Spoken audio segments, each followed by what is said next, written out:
I'm JP Tuesday. And I'm Kiki Cannon. As lifelong Disney fans, the work of countless talented Disney creatives have shaped our lives. Now, as the Disney catalog expands, we're taking a journey through film and television to discover if that spark that shaped us as children lives on in adulthood. Does your favorite Disney media still cast that same spell? Join us as we find out. We are Rewatching the Magic. Hi, Kiki. Hi, Tuesday. Well, last week we talked about Disney using a famous IP to try to make a hit movie, and now we're talking about another one. Inspector Gadget, based off the popular 1980s cartoon. I was a big fan of the 80s cartoon growing up. I remember watching Inspector Gadget back in the day. I don't know about you.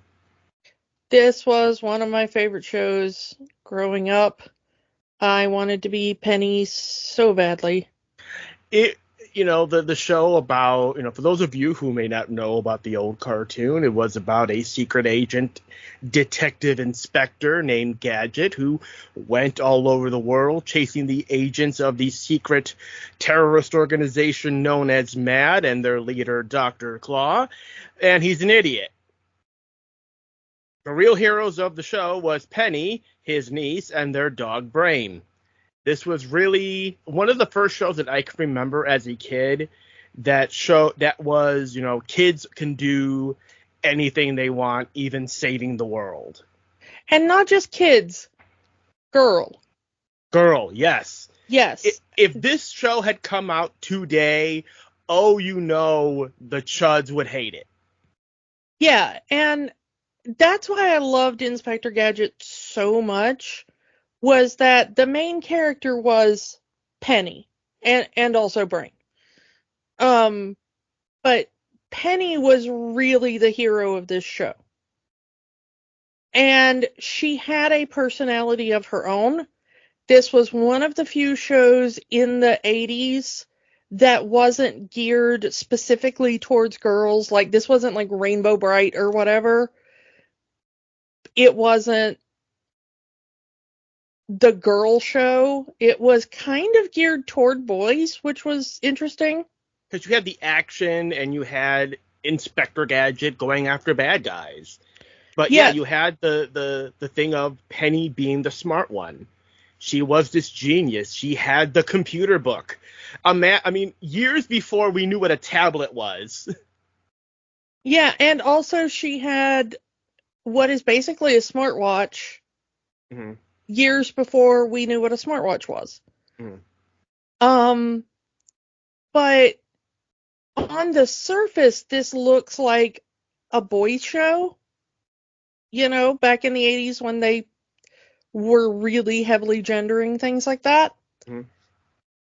Everything about this show looks like this is geared for boys. But Penny is the hero of this show. And she got no credit. And she never gets any credit. At the end of the day, Gadget always gets the credit. Everybody's always like, yay, Gadget, you did it again. And Penny and Brain just kind of like stand. Oh, Uncle Gadget. Yeah, good job, Uncle Gadget. You really did that thing really well. Nobody else had a hand in that except for you. But it's like Penny didn't want the credit because she wanted her uncle to have the credit. Because he was already known as a good detective. But also, like she did every episode to make sure that Gadget didn't even know that he was being helped. Yeah, but also, I don't know, maybe it was just my perspective as, like, a girl. Mm-hmm. It just felt like, who's going to believe her anyway? Yeah. Like, if she had been like, okay, yeah, but me and the dog were the ones who did all the thing. Oh, sure, little girl. You're the one that caught the international criminal. Yeah, Chief Quimby would have just been like, yeah, sure, little girl. You go home and play with your dollies. I feel like that's what would have happened anyway. Mm. So, she might as well just been like, yeah, Uncle Gadget did all that, and I didn't help at all, you know? Mm, Because, like, good grief, even as an adult, I feel that, you know? Like, yeah. yep, the nearest man did all the work, and I stood by, you know? Like, ugh. And, kind of like what Disney would do years later in Ralph Breaks the Internet. Does everyone thinks your problems went away because a big, strong man helped you? Yeah, it's that princess moment, yeah. Yeah. But the thing is if you watch the show, you know what Penny is doing and you know that Penny is the hero. And we've talked before in the 80s and early 90s how most of the cartoons had boy characters who always had like very distinct personalities. And then there was the girl. Like that was just her personality. She was the girl. But Penny had her own personality. And she was a tomboy on top of it. She wasn't wearing dresses. She was wearing jeans. Yeah, I mean, that too, but also, like, her personality wasn't just I'm a boy, but with a girl name, you know? Yeah, she was the smart one. She was the one solving the crimes and getting the clues while Gadget was bumbling, following the wrong criminal. 9 times out of 10, he thought Brain was the secret agent that he was supposed to follow. And it's like, he thought, and I mean, every episode of Inspector Gadget goes like this. Gadget, Penny, and Brain are doing some sort of family activity. He gets an alert to meet the chief at a secret location to get his assignment. He gets his assignment. This message will self-destruct. Boom. He throws the letter away into whatever receptacle Chief Quimby was in, and Chief Quimby gets injured. Poor Chief Quimby. And then he's off to the races. And 9 times out of 10, Inspector Gadget will always believe that the secret agent he's supposed to go after and arrest, the international criminal he's supposed to go after and arrest, is a good guy and his friend and whatever. And that Brain, who is actually trying to help him on behalf of Penny, is actually the international criminal he's supposed to be chasing after. But yeah, Penny being the brains behind the operation really was something that really connected, I think, to both of us. Again, one, because it was a kid that was the smart one, and two, because it was a girl who wasn't just the girl. She was the brains, to take that phrase. She was the real hero. Yeah. And so that was my favorite thing about the show. So, of course, we get to the movie, and Penny is Sir barely appearing in this movie. Yeah, even when it looks like she's about to go on the big adventure in the big third act, it's like, nope, bye, Penny. We'll see you at the end of the movie. And it's like, what? The closest thing we get to Penny acting like she is in the cartoon is when she solves the puzzle. What does SI stand for? Oh, it stands for them. Yeah. And then immediately Gadget's like, well, thanks for the help. Okay, go home now. Bye. And this whole thing, the Inspector Gadget as a whole, is such a parody of a parody of a parody that you kind of almost forget about it.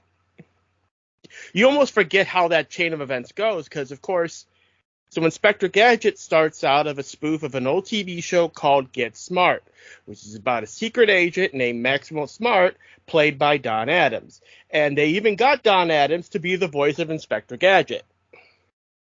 I was also a massive fan of Get Smart growing up. Agent 99 was my entire world. She was very much like the Penny character. The thing Inspector Gadget did was they made Agent 99 into a little girl named Penny. Like, Because Get Smart was like, okay, you have Maxwell Smart and you have Agent 99, who is this very sexy woman in a catsuit. And they are partners in this secret agency. And he is dumb and she is the smart one, and he ends up getting all the credit for everything. So that is the same basic thing here, except it kind of makes more sense in Inspector Gadget, because Penny is like 9 years old. And of course, Get Smart is a spoof parody of every cop show, every secret agent show that was airing during the 1960s. Specifically, the Avengers over in England. Steed and Peele, not Stark and Rogers. Yeah. And of course, Mission Impossible and the Bond films and Dragnet. But yeah, it's like, what if Steed and Peele from the Avengers, one of them was incredibly dumb and one of them was a genius? With a little bit of $6 Million Man thrown in there. Yeah, it's just, what if Maxwell Smart's gadgets were actually inside his body? Yeah. RoboCop before RoboCop. Yeah. So, I was already a fan of all of the shows that Inspector Gadget was spoofing. So, Inspector Gadget was like right up my alley, I got all of the jokes because I was already a fan of Get Smart and, the Avengers and, all that kind of stuff. So even as a little kid, it was like, I sort of got all of the connections. And then it was like, okay, what if this, but a kid your age is the hero? And it's not a little boy, it's a little girl, which was so rare, as we've talked about at the time. And so I think that of all of the horrific things this live action film does, the fact that Penny is such a non-issue in this film is the thing that pisses me off the most. Yeah. I get that. I mean, Penny, like, if it had been a situation where we are solidifying Penny as a legit genius, I mean, according to the TV show, all of like the computer book and the watch, she built that. So having her building this stuff would have shown something of her from the cartoon. But it's like she's just, I live with my Uncle John, and I am occasionally in this movie because Penny was in the cartoon. And it's like, this movie doesn't know what it wants to be. And that is a very frustrating thing, especially when it's an IP-based movie. This movie doesn't know whether it wants to be emulating the original cartoon or making fun of the original cartoon. It tries to do both. And that is so frustrating. Pick a lane. Because they take they try to play him being Inspector Gadget straight, like the cartoon does with all the silly gadgets and everything. But it also makes fun of Go Gadget blank. It name drops all of the things that Inspector Gadget was based on as jokes, like, oh, you're the $6 Million Man. Way to go, Inspector Clouseau. We get the Dragnet theme playing during this movie, so it's like, and of course, the wink and nod to, what do you think this is, a Saturday morning cartoon? And, which at that point would have been fine, but if all of the main characters are now looking at the camera as they say that line, and also, we like a good joke about how Disney owns things and Disney being various things. But oh my God, this movie name drops Disney way too much. You can't do that. This is a Disney movie. Which, again, is fine. We just saw Deadpool and Wolverine, which pulls that card many times. Yeah. But that is a character. Deadpool is a character that is fully aware that he is a fictional character. Are these characters aware that they are fictional, or is this their real world? This movie wants it both ways, because again, they will say a joke and sometimes stare directly at the camera. Yeah, it's a very strange film in that it never figured out what it wanted to be. So I don't know. And at some point, I watched this movie and you had talked about with me off mic, like this is a stacked cast, and at some point you kind of feel sorry for them being in this movie. Yeah. Also, I like Matthew Broderick, I really do, but who the hell put him in this movie, and how do we punish them for it?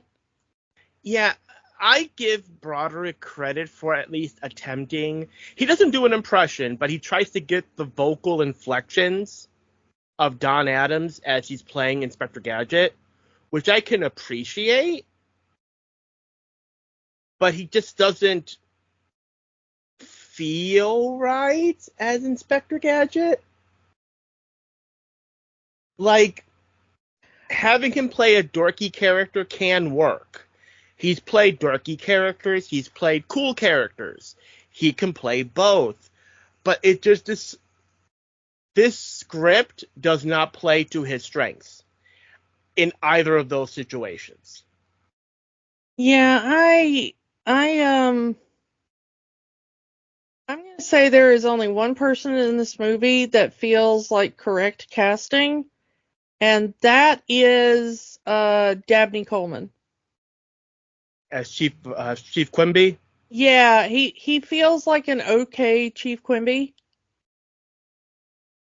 but everybody else just feels like why are we doing this? I would say Michelle Trachtenberg does work as Penny. I just wish she had more to do. Well, the thing is that she only works as Penny because she has nothing to do. And Penny has absolutely zero, um, you know how I said like Penny had um, a personality in the original show? Penny has no personality in this. Her personality is kid. Yeah. That's it. Her personality is kid. And aw shucks, I can't be part of the adventure. Which, even for what she was doing at the time, again, this is post Harriet the Spy, post Adventures of Pete and Pete, we're just about to get her in Buffy the Vampire Slayer. And in all three of those things, she's doing a lot more than she does in this movie. She does more in one episode of Pete and Pete. And I will say that Michelle Trachtenberg does more in one episode of Pete and Pete than she does in this entire movie. Yeah, and then they add a character because apparently we cannot have a movie without a love interest. Jolie Fisher as Dr. Bradford, the inventor of Inspector Gadget. Of course, Julie Fisher, she is the sister of Carrie Fisher. So does this make her space aunt? Bad joke, I know, but funnier than what's in this movie. Yeah. And it's like, yeah, does Inspector Gadget need a love interest? No. Inspector Gadget doesn't need. He's Inspector Gadget. His job is, his love is justice. That is that is the one thing I think they got right with Inspector Gadget. That he becomes a cop because he wants to genuinely help people. Even if he's a bumbling idiot, even in the cartoon, he wants to bring criminals to justice. He genuinely wants to help people. And John Brown in this movie wants to do the same thing. His dream is to be a police officer because he wants to help people. That seems to be the only thing they get right. Yeah, I'll give you that. So let's talk about this. First off, again, Inspector Gadget has a name, John Brown, which I found out in doing the research for this movie is canon to the cartoon. It was never said in the cartoon, but like some merchandise that came out around the time the cartoon did, gave us a short backstory on Inspector Gadget, that he was a police officer named John Brown who slipped on a banana peel, fell down a flight of stairs, and had to get repaired by getting machine parts put inside him. Which seems like something that would happen in a cartoon. Before I really get into it, I appreciate that this movie does use the TV theme song. And it hits you right at the beginning of it. It plays the cartoon theme song right at the beginning of the movie during the opening credits, and I appreciate that, because there have been so many adaptations of shows that we grew up with that don't even bother to get the rights to those songs. Yeah, John Debney doing the music. Yeah. Shout out to him. Mm-hmm. And the credit to Deke Productions, who did the original cartoon. Even the president of Deke Entertainment, Andy Hayward, gets a cameo in the movie. So like, at the start, you think, okay, they're playing the theme song. It's very silly and goofy opening credits. You think, okay, they're giving you the right feel for Inspector Gadget. Even the opening dream sequence where he dreams he's a cop and he has these superpowers and he's able to stop a bus crashing that happens to have his niece on it, and he gets to kiss the girl and everything. Again, that feels like it's an episode of the cartoon in a way. Although, Yeah. Again, Penny doesn't really do much in that dream sequence, but again, it's a dream sequence. You're not supposed to, Right at the start, John Brown is a security officer at a research facility. His dream is to be a police officer, and he is rejected by the police academy. I have known people who are less qualified to be police officers than Inspector Gadget is, and they get in. What the hell is John Brown doing to get rejected by the police academy? Yeah, I don't know. Because, same. So the point is that Dr. Bradford and her father are working on the Gadget program of controlling machines using thought. And it turns out it doesn't work on thought, it works on emotion. Since they're trying desperately to make this robotic foot move, and it only moves when the father thinks of his presumably dead wife, and they figured, oh, we had it wrong. The machine doesn't work on thought, it works on feeling. Which comes into play later in the movie. They foreshadow this twice.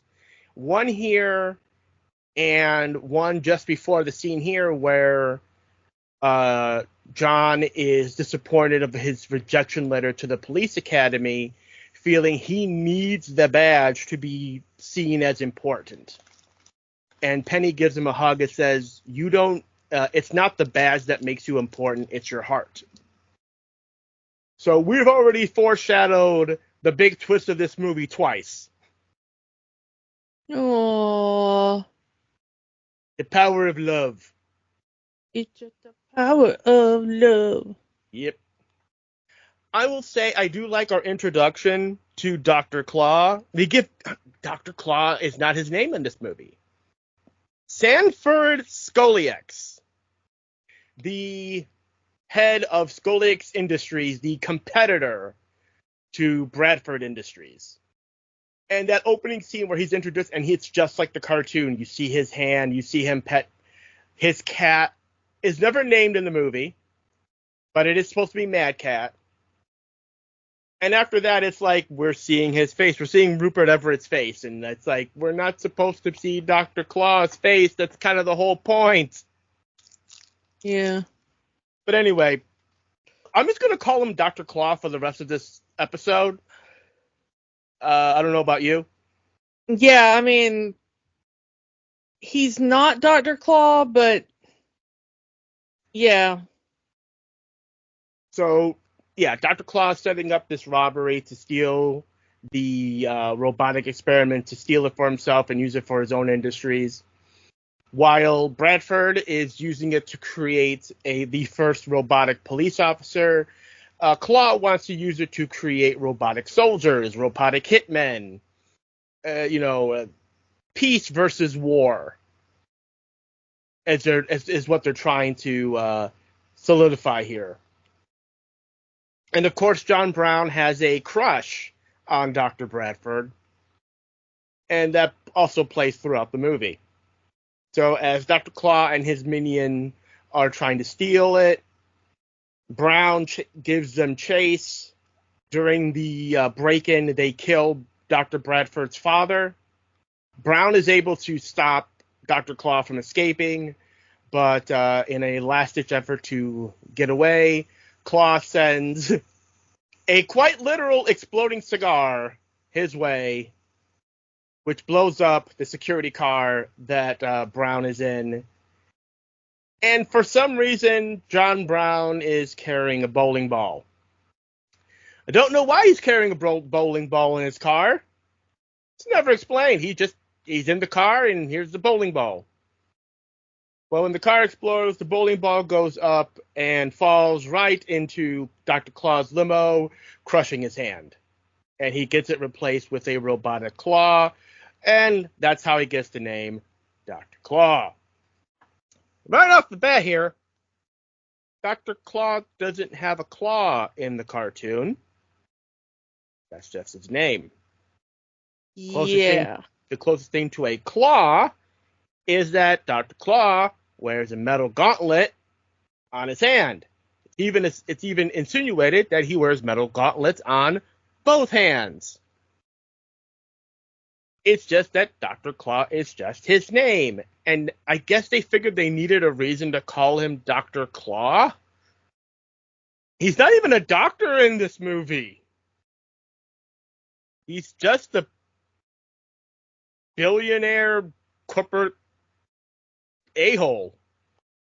Dr. Bradford sees John as a good man, saved her life, and that he would be the perfect recipient to be upgraded to become the first robotic police officer.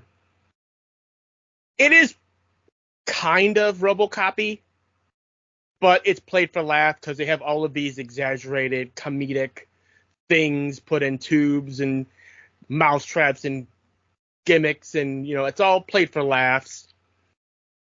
And Sherry O'Terry is here for some reason playing the mayor because she was on SNL at the time, and you need someone that the parents would know about to bring him into the theater, I guess.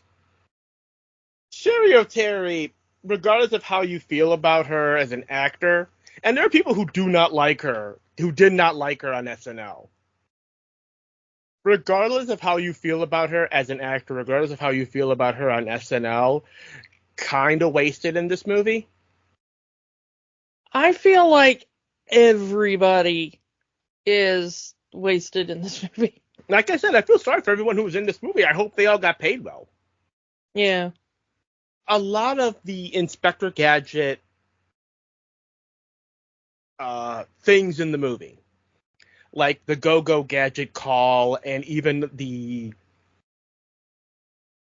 gadgets in his body, like I said before, they're played for laughs. Again, in the cartoon, they're also played for laughs. Yeah, I But mean, he's constantly saying, like, go gadget, helicopter, and something else happens. You that's know, exactly like the old cartoon. He would say yeah, something and the wrong gadget would pop out. yeah. So they get that right. But the problem is it's also sarcastic because this is the late 90s. And, we can't be truly faithful because this is 1999 and grunge and sarcasm is a thing that's in. And South Park is a thing at this point. So it's like we can't be genuine about this movie. We have to point out how ridiculous the situation is. So, like, he doesn't have what you would think a robotic police officer would have in his body to use. He has toothpaste, and he has a bubble wand, and fingernail clippers, and other things. And they try to play it off as Dr. Bradford's father designed all of this. And they're trying to I play him mean, off. one quick second.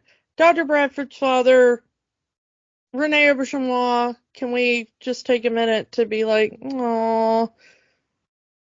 But Rene gets out of this movie so fast. And hopefully he got paid well for the 5 minutes he's in this movie. Yeah. So, like, they play it up like it was his idea for the Go Gadget. It's his idea for all the gadgets that are in his body. So it's played up that he's probably not all there. That he thought a robotic police officer would need all of these silly things in the body. Which, again, why? Why play up that? Why insinuate that? Especially when you also have John having very much idolizing that man. He said that he knew he knew her father. He read his research, even though he says it took him several days to understand it. So of course, when she says, "Well, the silly go gadget, the silly gadgets that was on my father's idea," oh, I like those ideas. I like your father. All while the same time trying to express his feelings that his crush on Dr. Bradford. So it's like it's a thing that really did bother me in this movie is that because of the time this movie came out, they could not 100% commit to the silly world that Inspector Gadget takes place in. It has to be sarcastic about it. It has to be sly. It has to make fun of the silly world that this movie takes place in. And fourth wall jokes. Yeah. That's, and that's one of my big problems of the movie. It just cannot figure it out. Be one or be the other. You can't be both. I will, and like I said, I do like Jonathan's character that a lot of the trademarks of Inspector Gadget are already part of him before he becomes Inspector Gadget. The catchphrase of wowzers every time he sees something he's impressed with. This sense of justice, this need to help people. I'm always on duty. His big catchphrase from the show is something that's always in him when he's a lowly security guard. That I like. It shows that he was always Inspector Gadget before he was Inspector Gadget. Well, no, I'm going to be honest. It was my idea to do this movie because I remember this movie and I really wanted to talk about it because I remember this movie being bad. I did not see this movie in the theaters. I saw this movie on TV afterwards, and I remember not liking it. And I'm watching the movie, think, okay, I think I got why I didn't like it the first time I saw it, for the reasons I've said. It doesn't know whether it wants to take the world seriously or make fun of it. Then we reach the half-hour mark of the movie, and I finally remember why I hated this movie. The Gadget Mobile, voiced by D.L. Hughley. I have nothing wrong with D.L. Hughley as an actor or as a comedian. But in the cartoon, Gadgetmobile did not talk. It's just a car that transformed, because that was a thing in the 80s, was transforming cars, that would transform from a minivan, because, he's got a family, into a cop car. But the Gadgetmobile in here has an attitude, because it's D.L. Hughley. Very bad CG on this entire car. Very bad CG in this entire movie, especially with the way the gadgets work. But specifically on the Gadgetmobile, with the way the bumper turns into a smile and the headlights blink, and the very ugly CG head that is on the main display and on the interior of the car.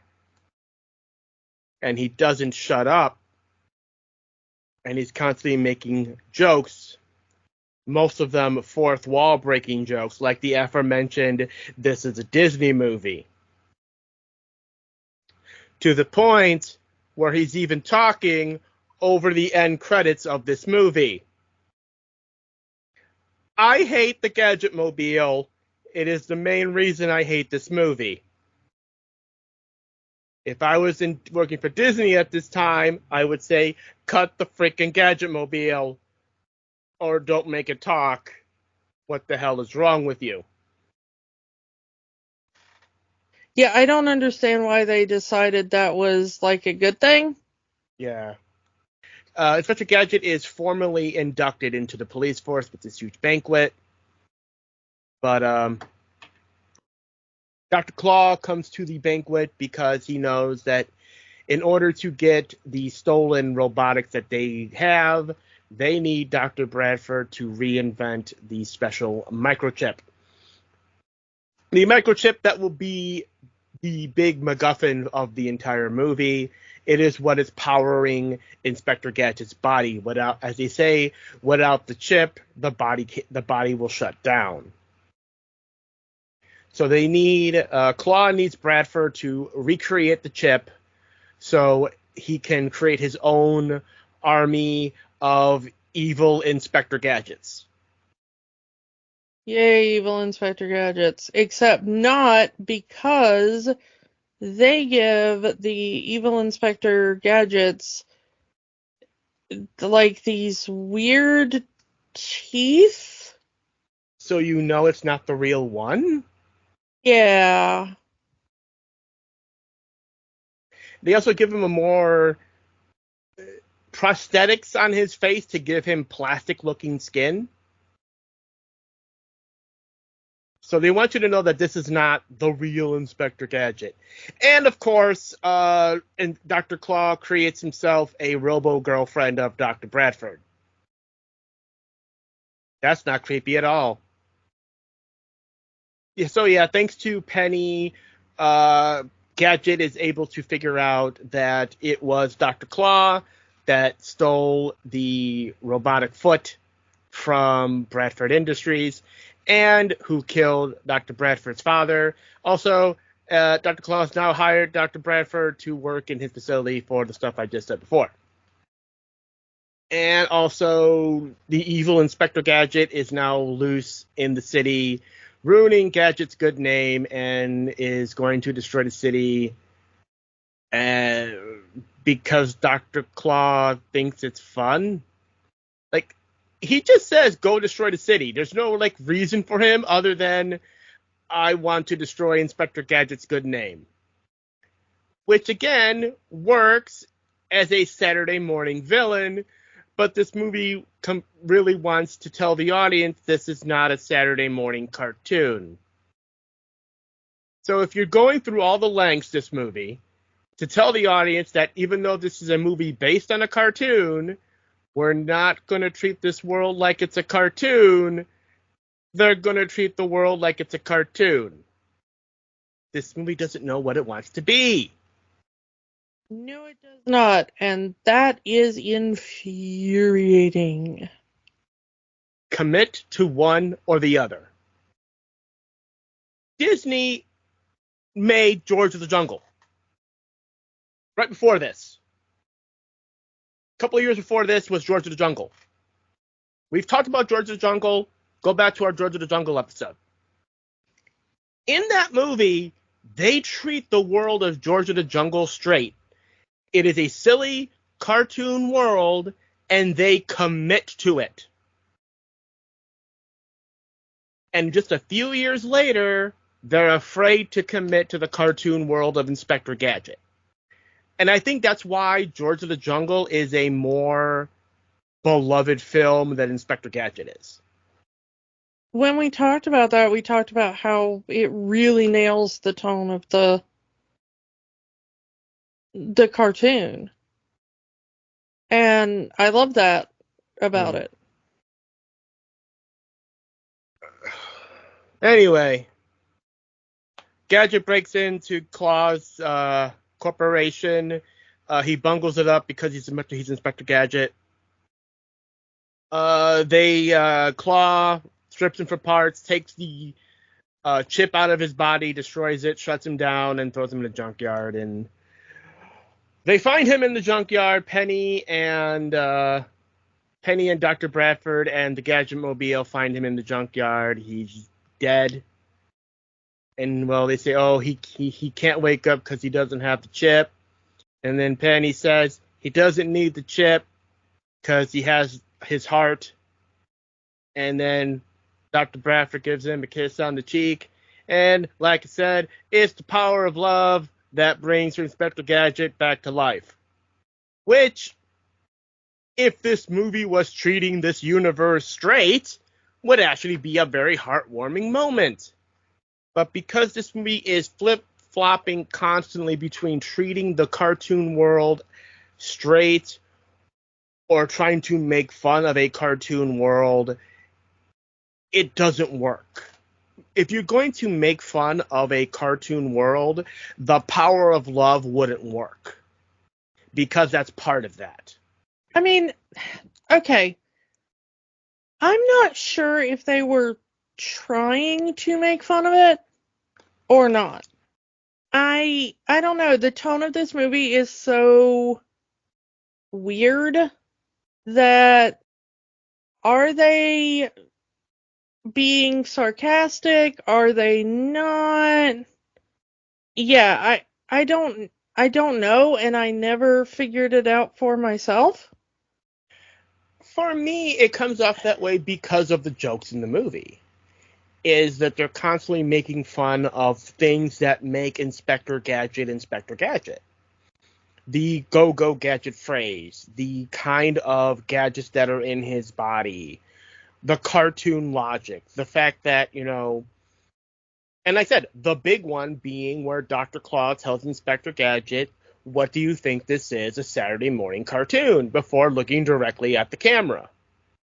The reason that I thought maybe they were being sincere was the part where at the beginning Rene Auberjonois is able to control the little robot foot by thinking about his dead wife and how much his daughter reminds him of her mom, and because they play that as like very sincere. And that has nothing to do with Gadget as a character. Mm-hmm. That just seems to be part of the inherent build. You know what I mean? Mm-hmm. Like they think it's going to be a very mental task. Like, oh, you have to focus with your mind and everything. But Gadget has never been a mental character. He's an idiot. Yeah, he's a dum-dum. But he does have a lot of heart. He wants to do the right thing, and that's what gets him through all his adventures. Mm. And so I don't know. You know me, I'm not a sappy person by any stretch of the imagination. But I did kind of like the bit where he was trying to think his way through at the beginning. And then he just kind of lapses into feelings. Mm-hmm. And that's what makes it work. I feel if they have kept that vibe, it might have made the movie better. And because again, it's treating the world seriously, but then comes the sarcastic jokes. Yeah, I feel like the more they tried to fit into the 90s sarcasm vibe and the product placement, oh my god, we haven't even mentioned the product placement. Yeah, like Yahoo! yeah, that's how Ugh. Claw gets taken down. He crashes into a Yahoo.com poster, complete with jingle, for no reason. And can we talk about things that have not aged well? I mean, Yahoo's still a thing, but like Barely. it's Google, and even that, even in 2024, as we're talking, Google is not as good as it used to be. It's still the number one search engine, but it's slipping. Thanks, AI. Google is pulling a Peggy Hill and is telling people to mix chemicals that should not be mixed.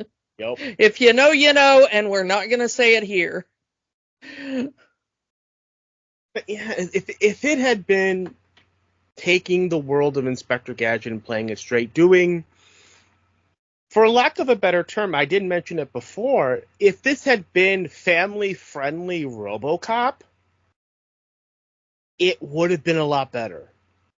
Well, the thing is that RoboCop was already satire, so I kind of don't want satirical Inspector Gadget. That's not what I mean. I mean, Yeah, play the world of Inspector Gadget straight, take inspiration from RoboCop in terms of how RoboCop came to be. You know, not the political satire, the television satire, the I'll buy that for $1, you throw that away. Yes, I know that's key stuff that makes RoboCop RoboCop, but I'm talking more of Disney taking the overall concept of a human turning into a machine officer, the first robotic police officer. You can take that general concept, apply it to Inspector Gadget, make it a family-friendly movie, and also stay true to the cartoon, and you would have had a better movie because you're just taking out the sarcasm.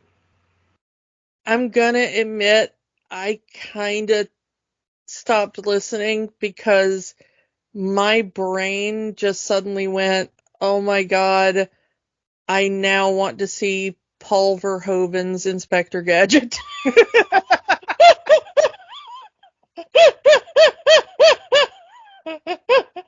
Do you want to know more? Hell yeah, I do. But to go back to what you were saying about the product placement, like there's a drink dispenser and a candy dispenser in the Gadget Mobile. Yeah, the Gadget Mobile dispenses Skittles.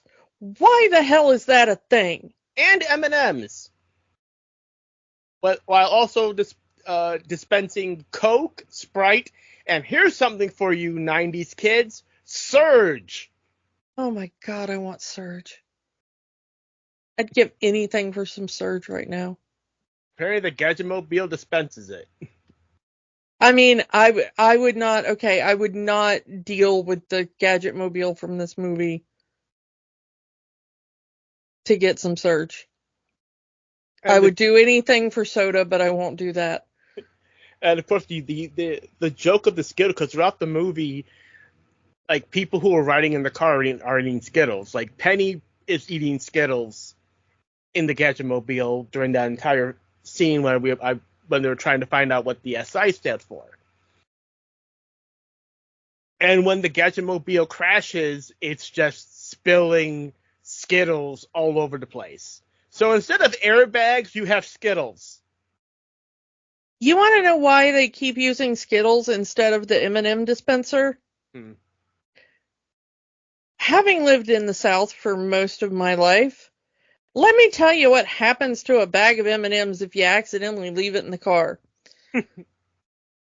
Meanwhile, Skittles do hold up slightly longer at higher temperatures. I was told M&Ms melt in your mouth, not in your hand. M&Ms melt in pretty much any place that you leave them. But I will say, Penny does have a shining moment in this movie. As she defies her uncle, that drops her off at home, goes back to Dr. Claw's lair where his lackey is trying to flush the robot foot down the toilet, and single-handedly gets Dr. Claw's minion to turn good. That is her big moment in the movie. So Penny's entire thing in the movie is that she can see the good in people. She sees the good in her uncle, and she sees the good in this evil minion. That being her big moment and not figuring out the case, not figuring out what Dr. Claw's plans were, it's a good moment and showcases Penny, but not as good as she would have been in the cartoon. But anyway, they big chase, and honestly, I'm trying to wrap this up, folks. I do not like talking about this movie. Gadget eventually, and there's this big moment where Dr. Claw is kidnapping Dr. Bradford and trying to escape on a helicopter, and Gadget saves him, saves the day, and there is a running gag in the movie that Dr. Claw used to be a fat guy. There's a picture of him on Forbes magazine when he was younger, when he first became a billionaire, when he was a fat guy, and then Dr. Bradford says, "I liked you better when you were fat." To which Claw decides, okay, I'm going to binge on fatty foods to get fat again, so you will love me. Claw's obsession with Dr. Bradford is just weird. Like I said, he built a robot girlfriend duplicate of her. Which is really creepy. That acts like a ditz. Like Dr. Bradford is a scientist. She and her father created the gadget technology, and his idealized girlfriend version of her is to be, I'm so beautiful and that is all I am worth. And the robot is so dumb that it starts doing exercises and backflips off the top of a building. Claw ends up landing in the Gadget Mobile, so he's arrested. Inspector Gadget is seen as a hero. They discover that it was an evil robot duplicate of Inspector Gadget that was destroying the city. And it looks like that Dr. Bradford and Inspector Gadget are going to start a relationship after the movie. At the movie ends, yeah. And of course, we get as Dr. Claw is getting arrested and being led away, we get that famous line that is at the end of every Inspector Gadget cartoon. "I'll get you next time, Gadget. Next time." Which isn't as cool when it's not being said by Frank Welker. Yeah, just... And for some reason, we get some post-credit scenes in this movie. Okay, I'm going to defend that because all of the cool crap in this movie is in the post-credit scenes. Like Penny getting her watch. And a cameo from Don Adams as Brain. Yeah, Penny uses the watch to contact Brain like she does in the cartoon, and Brain's like, yeah, Brain's not here right now, try again later, and it's Don Adams. Penny invented a dog translator. Yeah.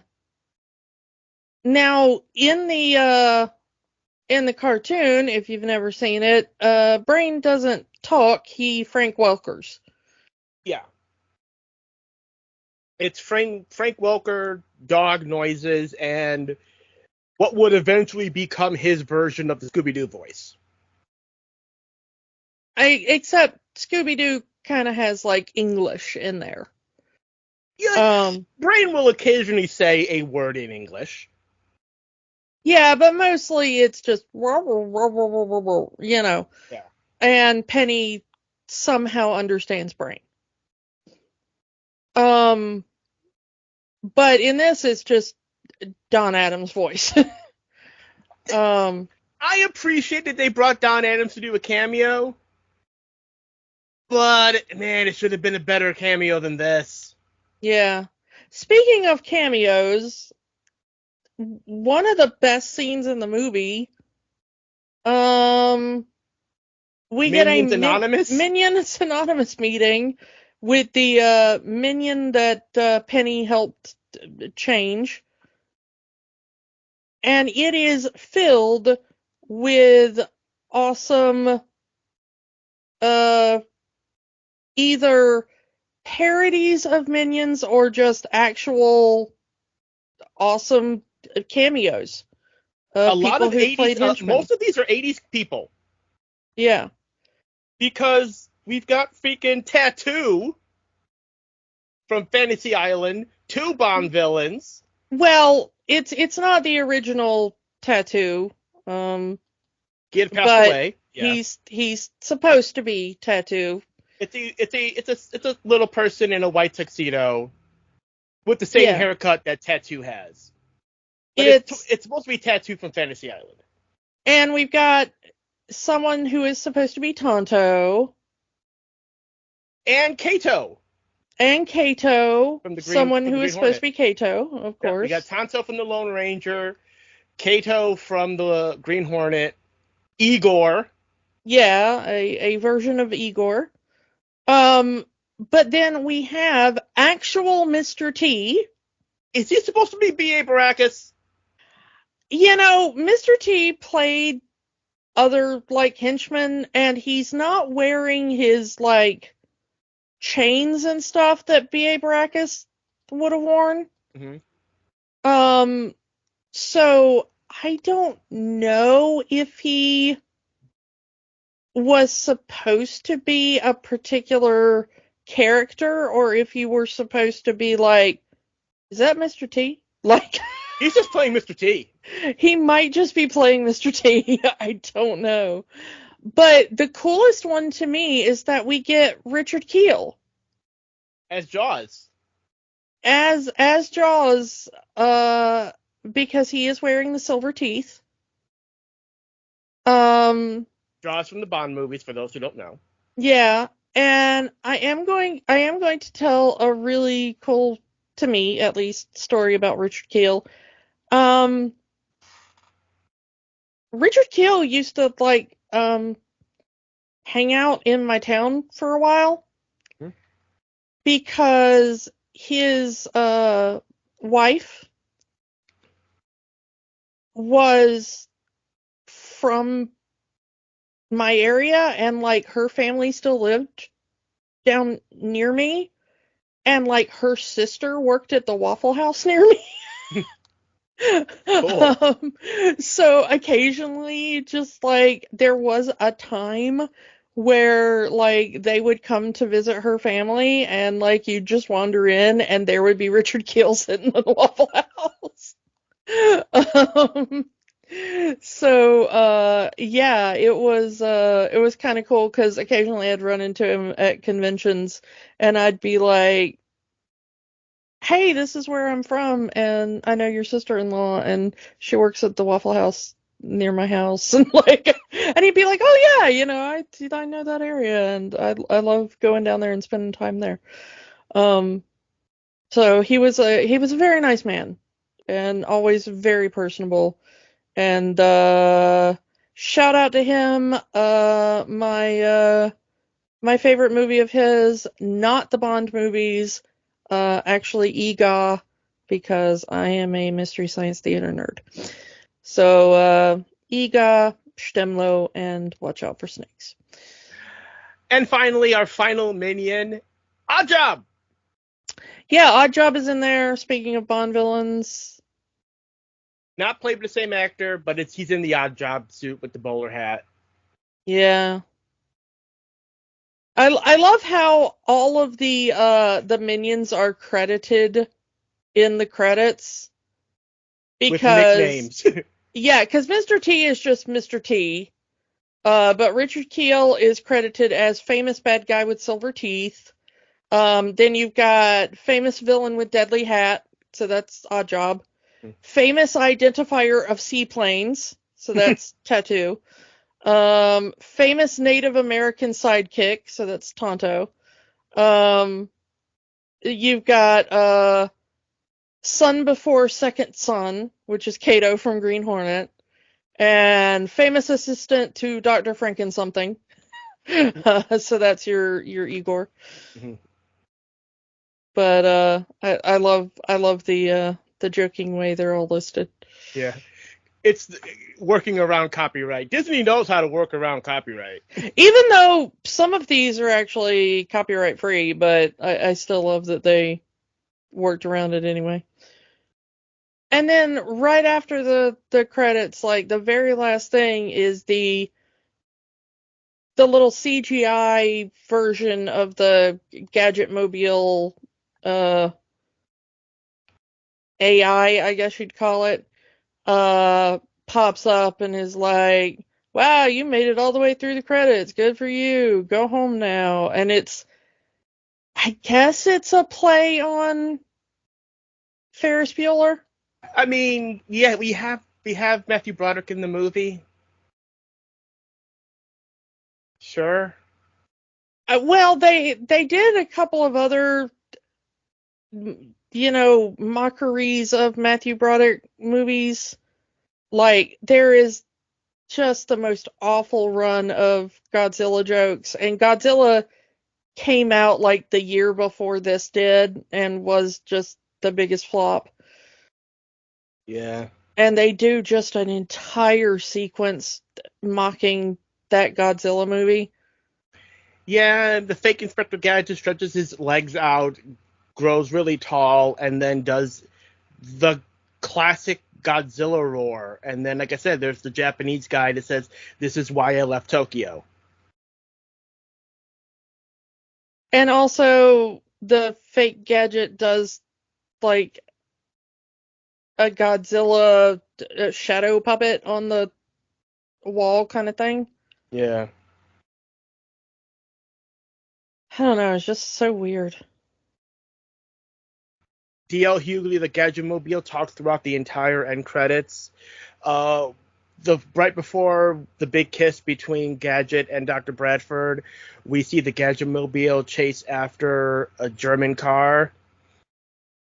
And he's I speak German too, Farfignutten. Yeah, tries to flirt with the German car, and then throughout the credits saying, "Oh, I bet you're wondering what happened with me and the German car. But we got married, and we're going to have a little Volkswagen Bug baby coming very soon. I'm glad I work for Disney and have all the Disney money to raise this baby." And it's like, shut the up. Yeah, I was like, I did not at all wonder what happened with you in that car. I could not possibly care less what happened with you in that car. A few years after this movie. Now, it's quite possible that this was going on at the same time that DreamWorks was working on Shrek. I'm going to just say that it's probably at the same time that DreamWorks was working on Shrek. So when Shrek comes out a few years later, and we have Eddie Murphy kind of doing the same thing, at least that was funny. An all-star plays in both movies.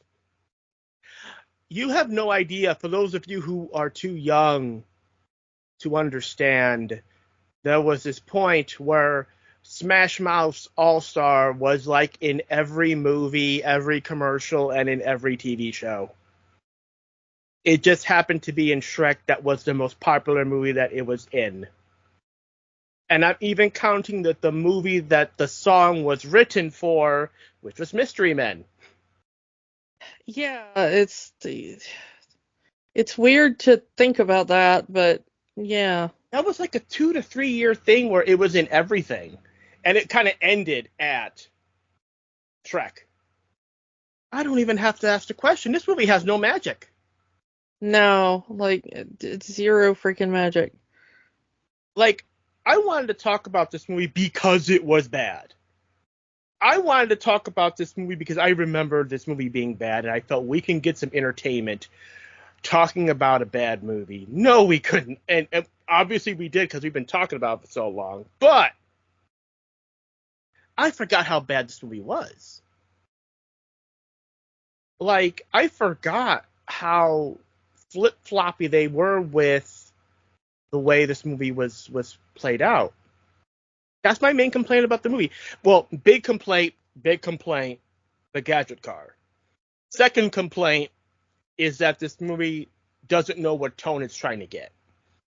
Is it trying to treat this cartoon world seriously, or is it going to be 90s sarcasm? If it had just picked one or the other, it would have been a much better movie. At least it doesn't go gritty reboot, which completely flies in the face of what Inspector Gadget is supposed to be. But this movie made enough money that it got a sequel. Inspector Gadget 2 was a direct-to-video movie. None of the cast returned, and I don't blame them. And it starred French Stewart as Inspector Gadget. And I've never seen the sequel, but from what I've been told, it is much more faithful to the original cartoon than this movie is. I'll take their word for it. Yeah, I don't know. But as for next week, Kiki, we're actually going to be watching a good movie next week. Back to the world of Pixar for Up. Yay! Get your balloons and get your giant birds. And squirrel. My name is Doug. So come back next week for Up, and we will talk to you all next time. Bye. Bye. Don't let the magic stop here. Join our conversations on Facebook, Instagram, and Threads at Rewatching the Magic. We are on the X formerly known as Twitter at Rewatch the Magic. And new episodes are available every week at rewatchingthemagic.podbean.com. Remember, the magic is for everyone. It only stops if you let it. Podcasts are fun. But there's work to be done. We encourage you to get involved. Here are some organizations we support.